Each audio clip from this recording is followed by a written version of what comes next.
യേശുക്രിസ്തുവിൻ്റെ ധന്യനാമത്തിൽ സ്നേഹവന്ദനങ്ങൾ.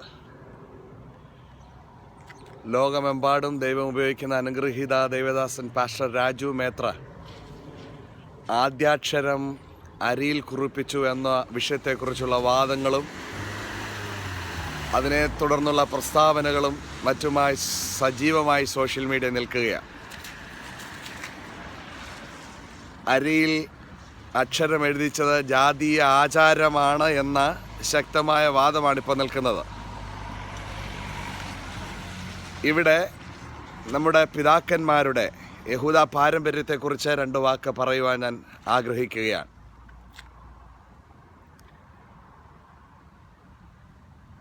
Your name is your blessings എന്ന ഒരു പുസ്തകമുണ്ട്. ഇസാക്കി റാബി എഴുതിയൊരു പുസ്തകമാണ്. ആ പുസ്തകത്തിൽ പ്രത്യേകം പറയുന്നൊരു കാര്യമുണ്ട്. ദൈവം ഒരു കുഞ്ഞിനെ ഒരു കുടുംബത്തിന് നൽകുമ്പോൾ, ഇല്ലെങ്കിൽ ഒരു മാതാവ് ഗർഭം ധരിക്കുമ്പോൾ തന്നെ ആ കുഞ്ഞിനെ എന്ത് പേർ വിളിക്കണമെന്ന ഒരു പ്രവചന നിയോഗവും കൂടെ ആ പിതാവിൽ മാതാവിൽ സന്നിവേശിക്കുന്നു എന്നാണ് ആ പുസ്തകത്തിൽ എഴുതിയിരിക്കുന്നത്. അതായത് ഓരോ കുഞ്ഞിൻ്റെയും ജന്മം അത് അർത്ഥസമ്പൂർണമായ ഏതോ ദൗത്യത്തിന് വേണ്ടിയുള്ളതാണെന്ന് പിതാക്കന്മാർ വിശ്വസിച്ചിരുന്നു.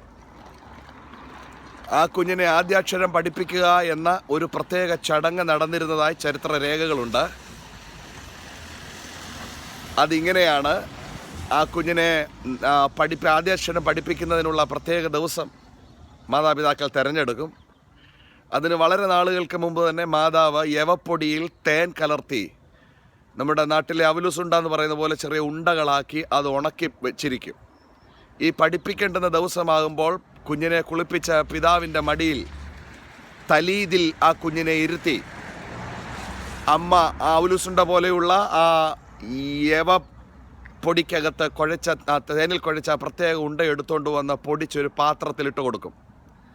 പിതാവ് തൻ്റെ കുഞ്ഞിൻ്റെ കുഞ്ഞു വിരൽ പിടിച്ച് അതിനകത്ത് ആദ്യാക്ഷരം എഴുതിപ്പിക്കും.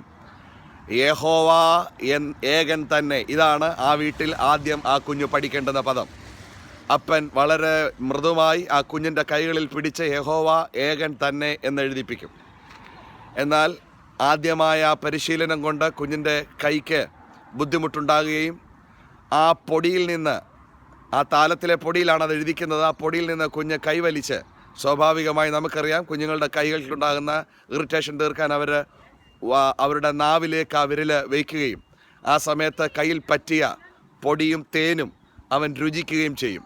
പെട്ടെന്ന് വിസ്മയം കൊണ്ട് ആ കുഞ്ഞ് അമ്മയുടെ മുഖത്തേക്ക് നോക്കുമ്പോൾ, അപ്പൻ്റെ മുഖത്തേക്ക് നോക്കുമ്പോൾ അപ്പനും അമ്മയും ചേർന്ന് പറഞ്ഞു കൊടുക്കും, യഹോവ നല്ലവനെന്ന് രുചിച്ചറിയുവിൻ. ഈ കോണ്ടക്സ്റ്റിൽ വേണം 19-ാം സങ്കീർത്തനത്തിൽ നിന്റെ വചനം തേനിലും തേൻകട്ടയിലും എന്ന ദാവീദിൻ്റെ പ്രസ്താവനയെ നാം വ്യാഖ്യാനിക്കാനാണ് അതിൻ്റെ അടിസ്ഥാനം. അവിടെ നമ്മുടെ പിതാക്കന്മാർ ഇങ്ങനെ ചെയ്തിരുന്നു. പൊടിയിൽ തേൻ ഉണ്ടാക്കി പൊടിച്ച പൊടിയിൽ തങ്ങളുടെ കുഞ്ഞുങ്ങളെ അപ്പൻ ആദ്യാക്ഷരം ചെയ്യിച്ചിരുന്നു. കാരണം ഓരോ വീട്ടിലെ അപ്പനും പുരോഹിതനാണ് എന്ന സങ്കല്പവും യഹൂദ ജാതികൾക്കുണ്ടായിരുന്നു. ഇവിടെ കർത്താവിൽ സുഹൃതനായ ദൈവദാസൻ പിതാവിൻ്റെ സ്ഥാനത്തൊരു പുരോഹിതനായി നിന്നുകൊണ്ട് ആ കുഞ്ഞിനെ അന്നേരം അവൈലബിളായ അരിയിൽ അക്ഷരം എഴുതിച്ചു എന്നത് അതൊരു പാപമായിട്ടോ അതൊരു പ്രമാണ ലംഘനമായിട്ടോ ഒന്നുമില്ല. പിതാക്കന്മാരുടെ അവിടെ അന്ന് അവർ പൊടി ഉപയോഗിച്ചു, ഇന്ന് ആ ദൈവദാസൻ അരി ഉപയോഗിച്ചു എന്ന് മാത്രം. നമുക്ക് ഹാർഡ് കോർ വിഷയങ്ങളെ ഫോക്കസ് ചെയ്യാം. ജീവിത ഉപദേശങ്ങളിലേക്ക്, രക്ഷാമാനസാന്തര നിത്യത ആദ്യമായ വിഷയങ്ങളിലേക്ക് നമുക്ക് ഫോക്കസ് ചെയ്യാം. ദൈവം നമ്മെ സഹായിക്കട്ടെ. ഞാൻ ഈ പറഞ്ഞ വിഷയത്തിൻ്റെ ഡീറ്റെയിൽസ് ലഭ്യമാക്കുന്ന ഒരു സോഴ്സിലൂടെ ഞാൻ ഇതിൻ്റെ കൂടെ പറയുന്നു.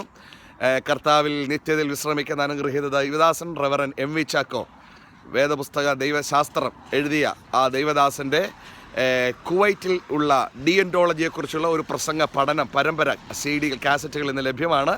അതിനകത്ത് അദ്ദേഹം ഈ വിഷയം വിശദമായി വ്യാഖ്യാനിക്കുന്നുണ്ട്. പെട്ടെന്നുള്ളൊരു പ്രൈമറി സോഴ്സ് ഞാൻ പറഞ്ഞതേ ഉള്ളൂ. ദൈവം അനുഗ്രഹിക്കട്ടെ. Stay blessed.